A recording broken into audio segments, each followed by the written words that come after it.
হায় আল্লাহ, কি শুনলাম, মাথা নষ্ট। ফেরওয়ান তো মরে গেছিল মনে করছিলাম, আবার পূর্ণাঙ্গ ভাবে বাংলাদেশে জন্ম নিয়েছে। দেখেন 30 রোজা বলে কোরআনের কোথাও নাই, এমনটা বলছে এই ফেরওয়ান। একটু শুনুন প্লিজ।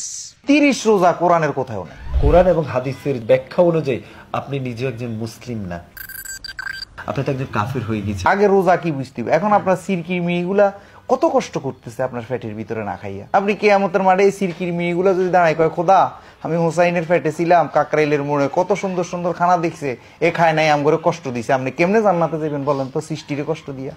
রোজা আপনারা এই মিডিয়াতে বিভিন্ন জায়গায় লেখা আছে সিয়াম সাধনার মাস। সাধনা না খাওয়া কি এক জিনিস? কত হইলো একটা প্রশ্ন রাখলাম, লেখা আছে সাধনার মাস। আচ্ছা, সৃষ্টিকে কষ্ট দিয়ে কোন ইবাদত আল্লাহর দরবারে নাই আছে? তাহলে আপনার ভিতরে যে সির কিমি হুজমি ফোকাগুলো আছে, এই আপনি হোসাইনের ভিতরে এগুলা থাকে, এখন সুস্বাদু খাওয়া দেখি আপনি এগুলা যে কষ্ট দিচ্ছেন সারাদিন না খাইয়া। এবং কি আমার চেয়ে বেশি সুন্দর লাগে সুদের টাকা কামাই, ঘুষের টাকা কামাই, হে একটু ফানি খায় না সারাদিন, কিন্তু ওই সুদের টাকা ঘুষের টাকা দিয়ে শরবত খায়। তাইলে এটা রোজা হইলো?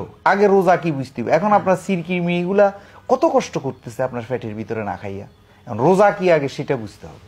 আপনি কিয়ামতের মাঠে এই সিরকির মেয়েগুলা যদি দাঁড়ায় কয়, খোদা আমি হোসাইনের পেটে ছিলাম, কাকরাইলের মোড়ে কত সুন্দর সুন্দর খানা দেখছে, এ খায় নাই, আমগরে কষ্ট দিছে, আপনি কেমনে জান্নাতে যাবেন বলেন তো সৃষ্টিরে কষ্ট দিয়া?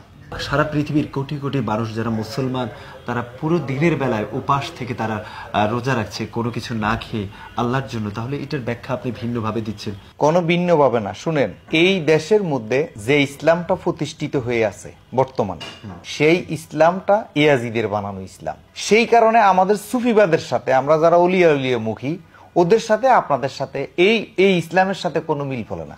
এখন আসেন, এই যে 30 রোজা কোরআনের কোথাও নেই, আছে সকাল থেকে শুভ সাদেক থেকে। আরে এই দেশের মানুষ তো সকাল সন্ধ্যায় চিনে না, দিন আর রাতে চিনে না, আপনি কি বুঝেবেন? এখন আসেন 30 রোজা, এত মানুষ কষ্ট করতেছে। এখন আসবে হাদিস। হাদিস আসছে নবী দুনিয়ার থেকে বিদায় নেওয়ার 250 বছর পরে।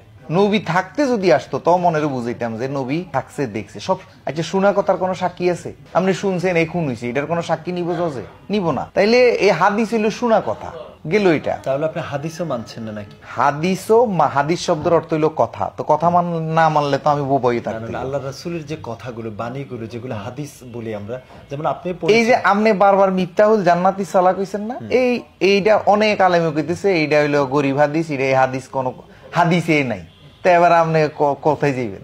জাল হাদিস বলছে তো এখন এইটা রাসূলের কথা আবার জাল হইতে পারে, চিটিং বাজ পারি করতে হইতে পারে। আপনার যে কথাগুলো, এই কথা অনুযায়ী কিন্তু আমরা দেখছি যে কোরআন এবং হাদিসের যে ব্যাখ্যা অনুযায়ী আপনি নিজে একজন মুসলিম না।